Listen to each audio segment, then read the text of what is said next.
One of my very first videos on this channel was a review of Wolfenstein 2. I was a fan of both the reboot and the smaller Old Blood expansion and had been looking forward quite a bit to the new Colossus. Ultimately, I ended up finding the game a mixed bag. Fantastic characters and a kind of mediocre story. Top flight voice acting and production values, and a game that featured very long cutscenes. Fantastic level and mission design, but not enough variety in how you go about doing them, and very linear objectives. And combat that was less refined and more at odds with itself than the earlier titles from Machine Games. The game had a horrendous habit of not letting the player know he was about to die, and it was just a nightmare of press X to loot. You literally spent a quarter of your time trying to aim your reticle at a 1mm square patch of ground to pick shit up. Well, Wolfenstein Youngblood is the first game from a big studio to release in a while, and though you'd be forgiven for not even realizing it came out because I had no idea it was already out when I happened to stumble upon a YouTube video 2 days ago. I'm not done with it yet. I played about 25 hours and I'm ready to tell you some things you should know before you decide to buy this. After the logo.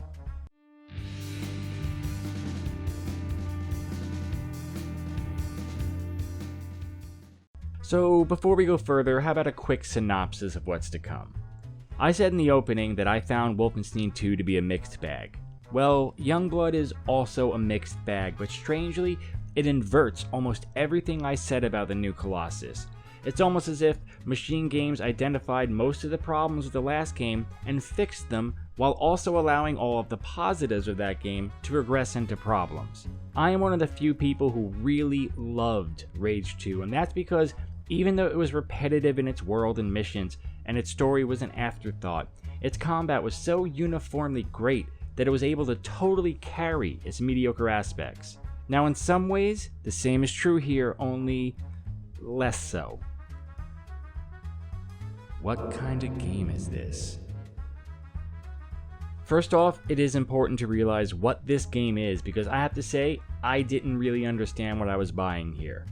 Yes, I had heard that the game could be played co-op and online, but I didn't realize that the entire thing was designed around being a co-op games as service, 2-player Left 4 Dead with Nazis instead of zombies. Wolfenstein Youngblood is a confused game. It's quite clear its creators weren't fully willing to commit to whoever mandated this strange multiplayer focus. So instead of going full games as service Left 4 Dead style, Youngblood tries to split the difference, leaving a game that fails to excel at either aspect while still being overall pretty alright. Yes, it is meant to be played co-op, but it's also a single player game. Yes, you're meant to grind levels and currencies, but there's also a discrete ending. Youngblood ends up feeling like ZeniMax asked all the studios to come up with a games as service title, and Machine Games did everything possible to minimize the impact of that decision. So before we get further in, understand that this is not the new Colossus. This is not Death of the Outsider. This is not even Old Blood. This is very much a games as service Wolfenstein. It has the great characters and voice acting I've come to expect of Machine Games, but in service to a story that barely exists. Let's get to the combat, where big steps forward clash with baffling issues to once again keep Wolfenstein from being the game it could be. Combat. The original Escape from Castle Wolfenstein was a stealth title. It was the first stealth title. Though the series' fame is a result of the id reboots that became the world's first FPS hit, the original game was all about stealth. Machine Games managed to do homage to both with their reboots by making a stealth-focused FPS. There's always been a strange dichotomy in the Machine Games Wolfensteins. You can dual-wield assault rifles and shotguns, but BJ was ridiculously squishy. So while the music was pumping and dual-wielding seemed to scream rip and tear to the player, the actual game would get very angry at you for playing the way the title seemed to encourage. Doom's movement speed and enemy design encourage aggressive play. Enemy attacks are never hit scan, and fast movement allows you to escape damage. That's not Wolfenstein. All enemy attacks are hit scan. And while the game doesn't actually have much of a cover system outside of a lean mechanic, if a player is out in the open for more than like 5 seconds, they are dead. You can go from 200 armor and 200 health to dead in literal seconds in the reboots. Full frontal assault with your 2 shotguns is impossible on anything other than the easiest difficulty, and even there it is just not very effective. Now, there's nothing wrong with that, that's just the way the game is, but it's important to keep that in mind as we go on further. The new Wolfensteins lean heavily into their stealth systems. It becomes very clear, very fast, that Machine Games wants you to take out as many enemies as you can before the gunfight starts. Because this has been the most important aspect of the previous title's combat system, one would assume that that is the case in Youngblood. In fact, the sisters now have a full invisibility power to make moving about unseen even easier. But here's where the multiplayer problems begin.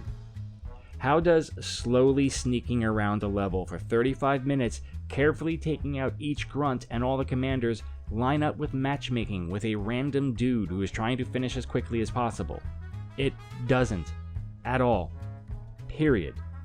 In fact, it's a totally ridiculous oversight that would even be considered. I only played online a few times because I have no friends and had to go with matchmaking before I quit because the other person would immediately run in guns blazing to kill everything in sight. Are you the kind of person who likes to do the stealth thing? Don't play online. The levels here are tremendous, full of stuff to find and really, really well designed. Are you the kind of person who likes to slowly explore the entire map? Well, the multiplayer makes that totally impossible. The very things that make Wolfenstein good are basically broken by the multiplayer unless you are playing with friends.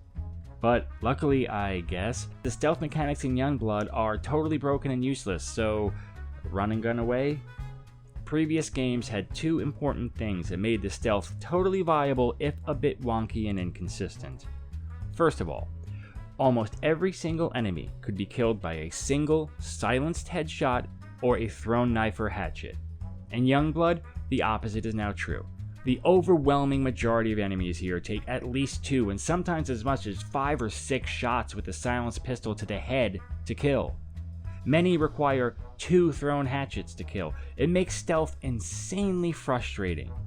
What is the point of sneaking around if someone's going to be alerted because a hatchet thrown into their skull almost but doesn't quite kill them? The second important mechanic was how the game gave you a clear indication of where the commanders were on each level. It didn't always lead you directly to them, and you needed to be very careful, but the previous titles gave you clear arrows that pointed towards each of the level's commanders. If you alerted the guards before killing these guys, enemies would repeatedly spawn until they died. It led to a satisfying feeling of either taking out the 2 or 3 commanders and disabling the alarms, or killing one before being seen and then making a mad dash to kill the others while under fire. Youngblood seems to have decided that that wasn't needed. Commanders are represented on your kinda useless mini-map as diamonds if you've seen them and if they remain close, but aside from that tiny help, there's no way to know where or even if there is a commander in an area. These 2 changes have dramatic impacts on the gameplay. Stealth is now basically useless in most situations, aside from a couple of small missions and levels, as they almost all turn into firefights by the 3rd enemy when you shoot a guy twice in the head and he manages to sound the alarm anyway. That's disappointing. Luckily, there's a balancing improvement in the combat.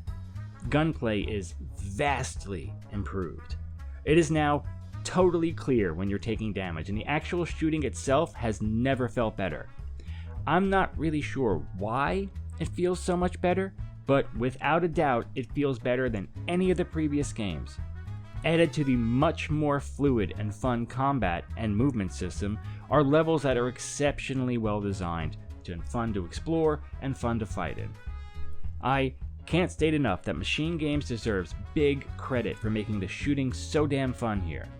The movement abilities make the game feel extremely fluid.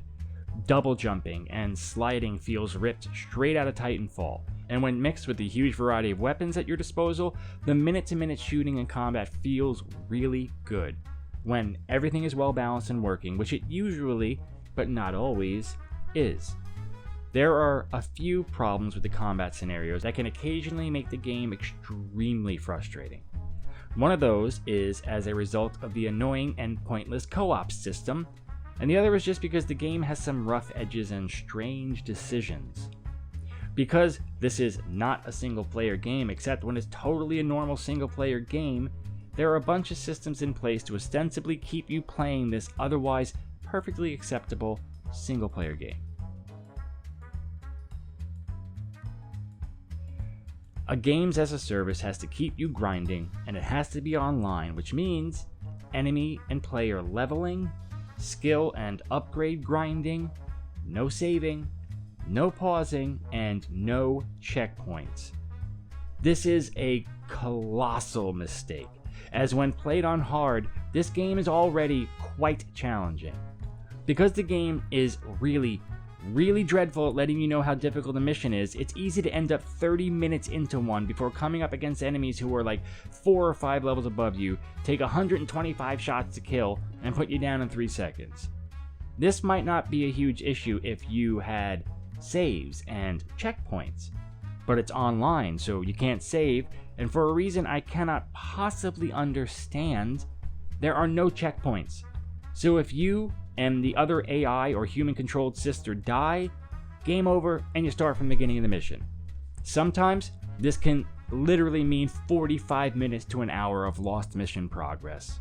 Missions can take you all over huge, sprawling, interconnected levels. While you're in there, you'll be slowly looting shit and looking over every nook and cranny. To have an enemy literally spawn behind you and kill you before you even know he's there, and then have to spend another 45 minutes getting back to where you were, is monumentally bullshit. Why? What is improved by this system? I have already explained all the mechanics that were previously in place to make you go slowly and carefully are undermined or removed to make way for Noob Slayer 69 in your team. Stealth and care are gone, meaning that the game is clearly designed for frenzied, full-on assault. And it feels best when that is how you're playing, unlike the previous titles. So if everything in your combat design is based around pushing players to be aggressive, why would you possibly design fail states that brutally punish that behavior? This is what I meant when I said the game is at conflict with itself in many places. It improves some things tremendously while either regressing or only partially fixing other important things. I mean, they've got a kind of half-assed progression system in here, and the leveling of enemies, and none of that feels necessary. For instance, while I'm happy to say the range to automatically pick up ammo and armor from fallen enemies is greatly improved, so that it is finally, after 3 games, seamless and easy to hoover that stuff up, picking up ammo and coins from crates and shelves is as infuriating as ever. You'll spend a bunch of time trying to find the perfect angle to get a coin from a half-broken crate because, again, your dot reticle must literally be directly over the item you want to pick up. Why? What is improved by that system? The ability to overcharge your health and armor is gone, so the only possible excuse for making me press X to pick something up is also gone. Why do I suck up ammo from the ground but not from a shelf? That right there is a good anecdote about this game. Improvements in one area, but a failure to really round it out and finish it. You might have noticed before I said, have an enemy spawn behind you. That was not a figure of speech. Enemies literally spawn out of midair and immediately begin shooting you. If you play this game, pay close attention. You will see it constantly. This is, to put it mildly, not a fair gameplay system, especially when stealth has been so heavily nerfed. There are also several levels that have an annoying mechanic that seems to be popping up more and more often in gaming lately. Darkness. Listen, man, maybe I'm just too old and my eyes are bad, but not being able to see isn't fun. It's stupid.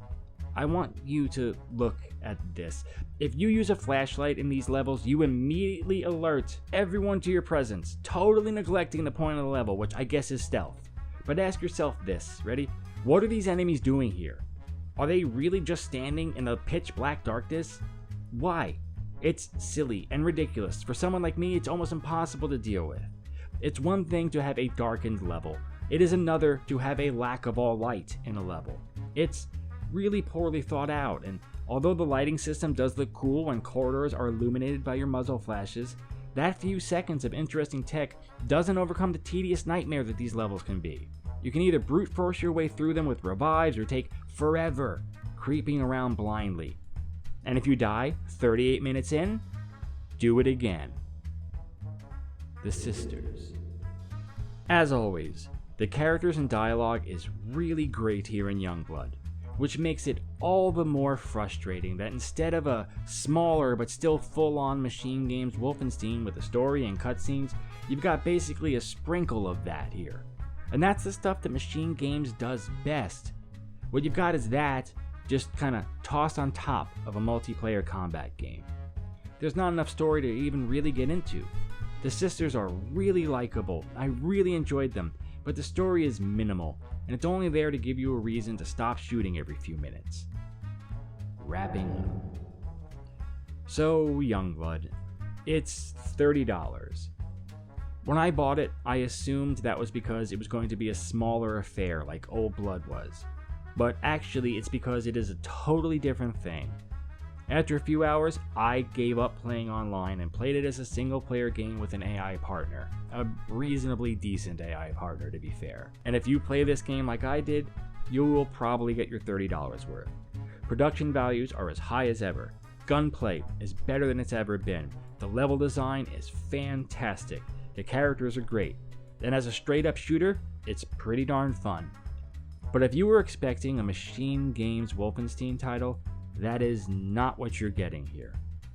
You're getting a mishmash, a hodgepodge of microtransaction-infested games-as-service co-op combat game. Now, you can ignore all that and play it as a stripped-down version of the previous ones, and I suppose that is worth $30. Still, even though I liked it and I'm recommending it, I can't help but be disappointed. I really love the setting and the characters here, so I wish there was a story. I wish what I'd gotten was an actual Machine Games Wolfenstein with these sisters in the 80s.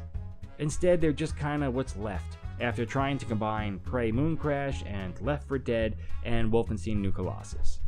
As a 25 to 45 hour diversion, yeah, it felt worth my money, and I'd recommend it if you're looking for a shooter to play, but just realize what this is.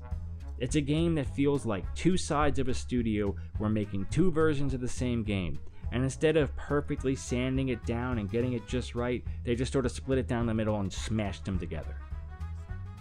Alright, I've got a short little video actually done about 5 indie games that I played the last 2 months. I'll get that up soon. And thanks for waiting for this one. I've been busy at work, and I was on vacation, and then I've been building a bedroom for my daughter in the garage, and there really hasn't been all that much going on in games, so anyway, thanks for sticking around. I'll see you next time. Bye.